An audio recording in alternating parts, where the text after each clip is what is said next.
ចាសួស្តីបងប្អូនដែលមានគម្រោងចង់ធ្វើបន្ទប់ទឹក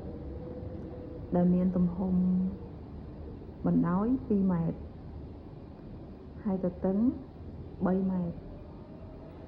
ຂະຫນາດបន្ទប់ទឹកយើងតែប៉ុណ្្នឹងទេប៉ុន្តែយើងអាចដាក់អាងត្រាំទឹកបានមានឈុតឡាបូលុបមុខហើយកន្លែងងូតទឹកហើយបន្តមកទៀតបង្គន់ស្ប៉េសរបស់យើងមានតែប៉ុណ្្នឹងទេប៉ុន្តែយើងអាចបំពាក់សម្ភារៈបន្ទប់ទឹកបានច្រើនគឺយើងអាចរៀបចំម៉ូដនេះបានហើយពេលយើងបើកទ្វារចូលមកនៅកន្លែងនេះគឺបង្គន់ហើយនៅកន្លែងនេះយើងមានខ័ណ្ឌកញ្ចក់បែបនេះនៅពេលដែលយើងងូតទឹកវាធ្វើឲ្យទឹកហ្នឹងអត់សាចមកចូលបង្គន់អត់សាចមក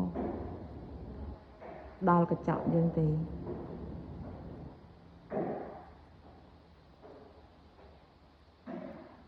េះពាក់ព័ន្ធនឹងបាសថាបឬក៏អាងត្រាំទឹក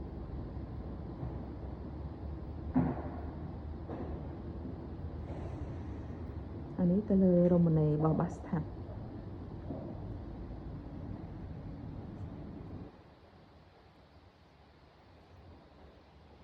អានេះឈុតឡាបូលុបមុខ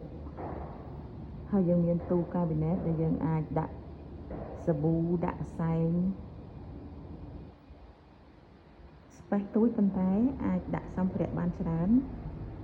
គឺយើងអាចរៀបចំតាមម៉ូដនេះបានណាបងប្អូន